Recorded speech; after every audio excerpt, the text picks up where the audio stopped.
Fortnite Season 3 looks absolutely insane. From a symbiote invasion to the reality wars, here's everything you need to know about one of the most epic upcoming seasons in history.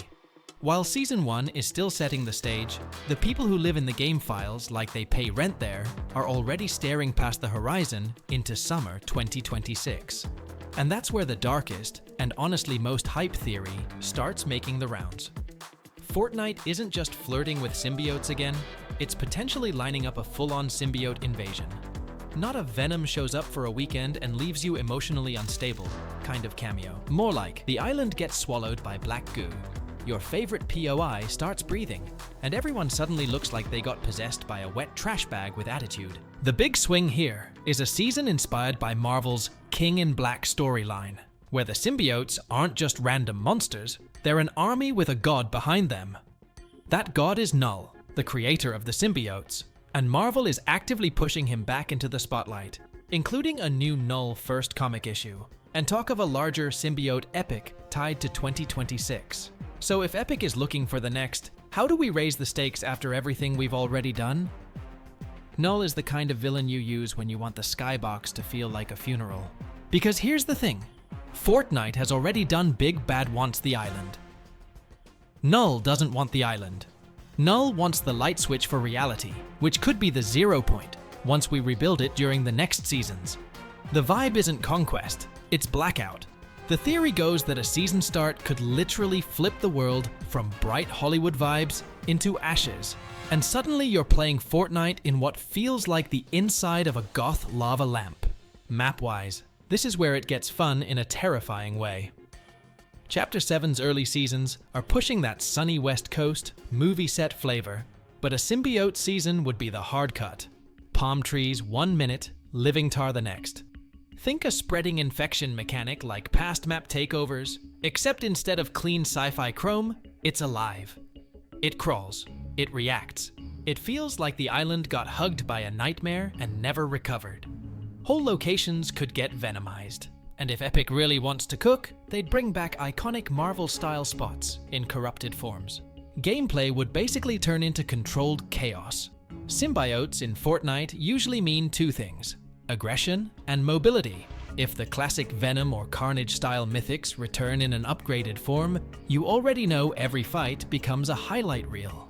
Add the idea of Gnull's Necrosword, especially if Epic gives it lifesteal-style healing. And yeah, the money angle is obvious too. Epic and Disney aren't just casually dating, they're in a committed relationship with matching rings. Disney investment in Epic tied to building a bigger Disney-connected universe, which basically translates to, we're going to see a lot more Marvel, and it's going to be loud. So a Venomized Everything Battle Pass practically prints V-Bucks. You'd have your major Marvel names, plus Fortnite originals getting corrupted variants that would absolutely destroy collectors' self-control. Lore-wise, it actually fits better than people think. Chapter 7 is already playing with reality hopping and cinematic worlds, and the cleanest way to introduce true horror is to have the heroes open the wrong door on purpose. Now let me add the part that has to happen if symbiotes really pull up. The Spider Squad needs to assemble, because who's supposed to stand up to symbiotes? We already have Spider-Man skins in Fortnite, including the No Way Home version, so the door is already wide open. And if Epic is going full blockbuster mode, this is exactly when you bring in the everybody screamed in the theater lineup. Right now, there's no official Tobey Maguire or Andrew Garfield Spider-Man skin in the game, but the rumors never stop. And those two are still among the most wanted collabs for people who grew up on Raimi memes and Garfield's energy. If symbiotes become the main event, adding more Spider-Men isn't just fan service, it's thematic. Somebody has to swing in and remind the island that black goo doesn't automatically win just because it looks cool. And the timing would be chef's kiss, because Marvel is already building toward its next massive crossover moment. Avengers. Doomsday is currently set for December 18th, 2026, which puts summer 2026 right in that pre-hype marketing hurricane zone. If Epic wanted a summer season that feels like a summer movie, King in Black energy plus Spider-Verse reinforcement, Marvel's wider buildup would be the most natural alignment in years. Like, it's so convenient it almost feels suspicious in a good way. So yeah, none of this is confirmed for now, and Epic could still decide to give us a chill beach season with surfboards and vibes, But if the leaks theory machine is even half right, summer 2026 wouldn't be just another Marvel season. It would be Fortnite going full IMAX. Because if Null shows up, the only thing scarier than the invasion might be realizing you didn't buy the battle pass. But let's head back to the island for a bit. Now, we'll start, as is tradition, with the map changes, which, this time around, are slim pickings. On one hand, that's understandable. It's the first big update on a new map after all. Half of Golden Coast is now covered in snow, so if you're tired of beach parties and deserts, you should head up to the northern part of the map. There, you'll find the brand new ski resort location, which is probably one of the most atmospheric spots we've gotten in years. It's got a mountain hotel, some sick slopes, Christmas decorations, presents, and more. Now every Golden Coast resident can practice their snow sport skills. I think this location is going to be a favorite landing spot for a lot of loopers this winter. For me, it brings back warm nostalgia from a trip to Aspen. Throughout the resort, you can find small Christmas trees, and you're guaranteed to find one or even two chests underneath them. Plus, all the bushes have been decorated with festive holiday lights. As for changed locations, the one that turned out most atmospheric, in my opinion, is definitely Wonkyland. It was already a favorite spot for many loopers this chapter, but just look at how it's transformed with the snow. A true winter festival is in full swing. I highly recommend visiting the revamped park and grabbing a couple of hot cocoa mugs. And for those who prefer the cozy comfort of a fireplace at home, you should check out another location in the winter section of the island where the iconic Nutcracker House has appeared. Its interiors haven't changed since Chapter 2. The only difference is that now there are a lot of Easter eggs and Harry Potter-themed decorations, which is absolutely amazing. This is an absolute must-visit to grab a pint of butterbeer and chill with friends near the cozy fire. And Epic definitely deserves a thumbs up for that. So don't just sit there, toss a like on the video for the atmosphere. That pretty much wraps up the list of map changes. But of course, no looter will go without gifts this year, because the Winterfest cabin is back, and the atmosphere inside is absolutely incredible. If you peek in, you might hear the famous music from Harry Potter. You can open one gift every day throughout Winterfest. But remember, the event only runs until January 8th, so be sure to grab your presents in time. Now, we'll smoothly transition to the new features in this update. Epic just keeps delighting us with new mechanics that make the gameplay significantly more interesting. The star of this update is without a doubt the legendary DeLorean. Naturally, it has a large health pool and can hit 88 miles per hour. After that jump through time, which comes with a super cool animation, don't worry, the car and you become invulnerable to other players. Once you return to the island from your time travel trip, there will be a chest on the car guaranteed to contain a mythic weapon. It's a very atmospheric ride, so I definitely recommend it. But overall, this year's Winterfest feels a little weird, and data miners confirm it. Epic cut about half the content. You might be wondering why. I don't have the answer to that, but what I can tell you is there's no special Warner Bros. Mode and no Frozen collaboration. Sources say an Elsa skin and Olaf as a new sidekick were supposed to appear in Fortnite. However, the developers either cancelled or postponed the partnership. Well, at least the Winterfest cabin is back, so we'll take that win. The whole situation is pretty strange in my opinion, with no trailer and no big announcements. But let's hope the upcoming event closer to Christmas and New Year cheers us all up, and we get an in-game concert featuring Sabrina Carpenter and Hatsune Miku. And how could I forget about the new skins? This time, Epic dropped an absolute avalanche of content on us. But forget the skins for a second, you have to check out these new sidekicks. My favorite, the one I'm definitely picking up without a second thought, is this adorable kitsune.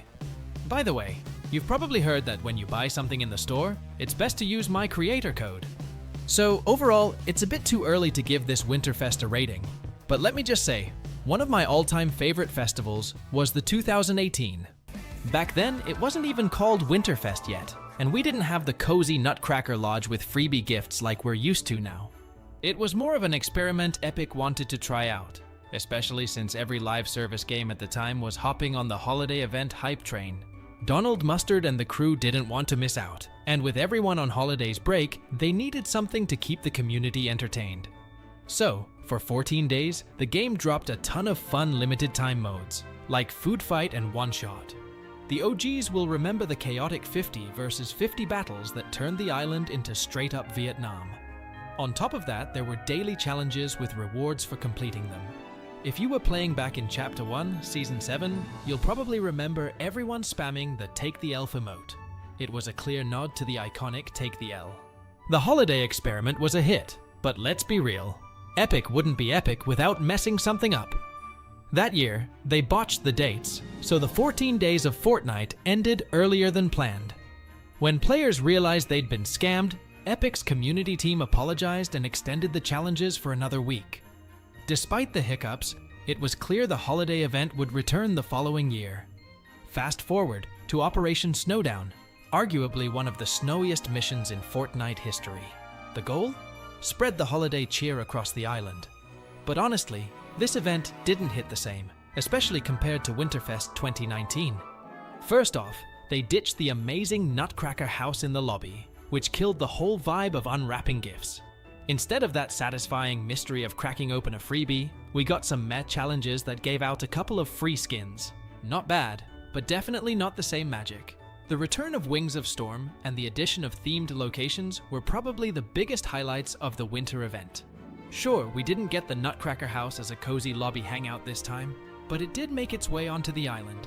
There, you could always count on looting 3 guaranteed chests, which definitely helped maintain some festive vibes.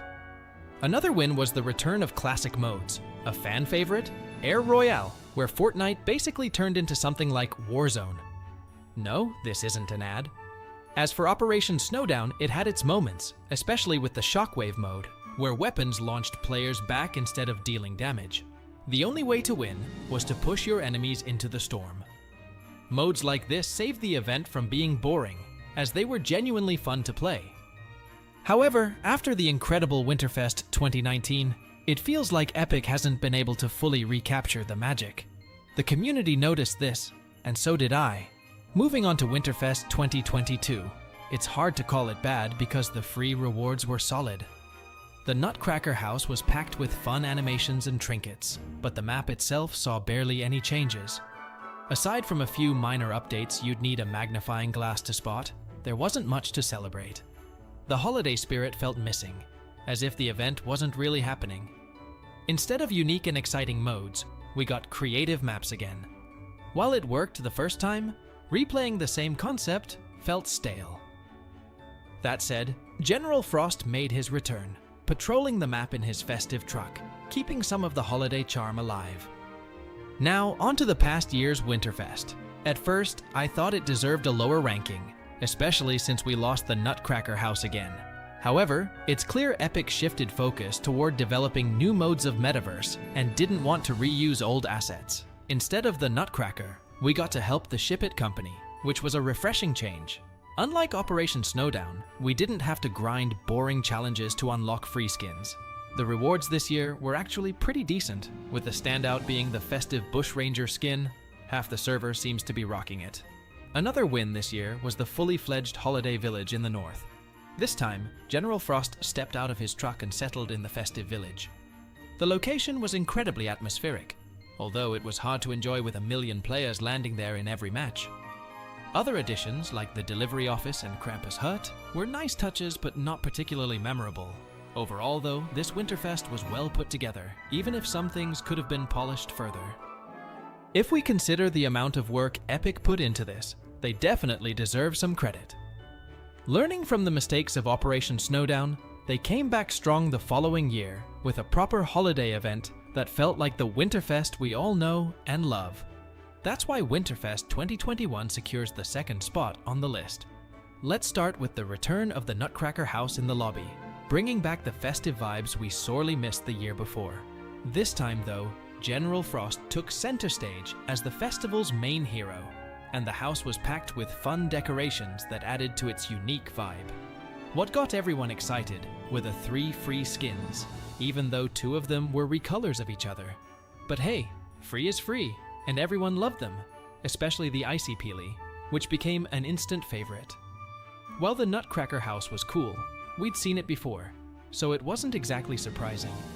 But the appearance of Spider-Man in the Winterfest trailer? That sent every Webhead fan into a frenzy. Epic even added full voiceovers for Peter Parker and MJ, which was a neat touch. Unlike the previous year, where Donald Mustard focused on game modes, this Winterfest shifted attention to community maps and creative mode.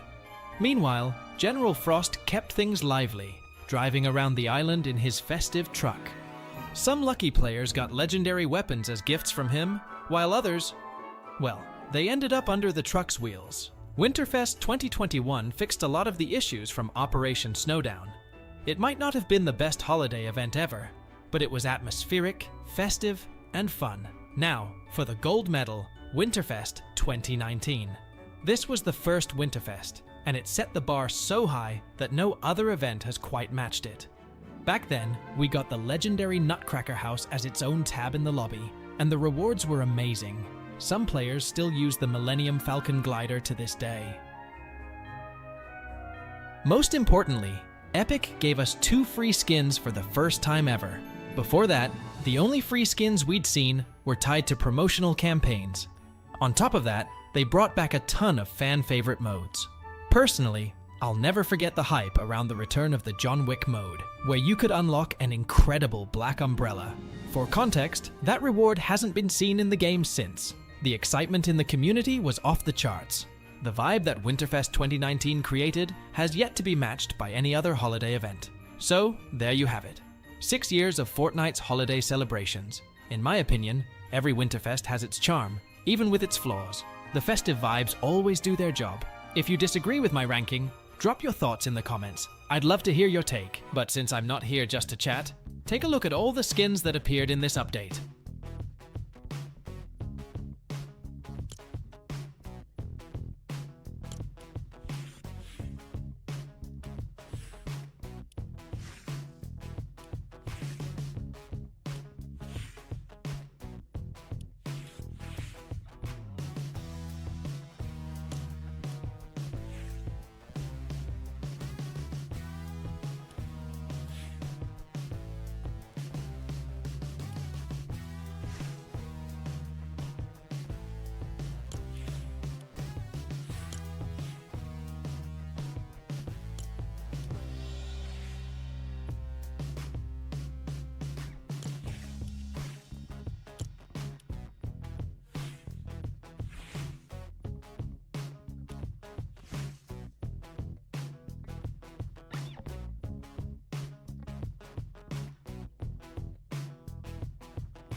Big holiday shout out to everyone who watched this video to the end and hit that like button. This has been Punk. Have an absolutely amazing holidays time. Take care.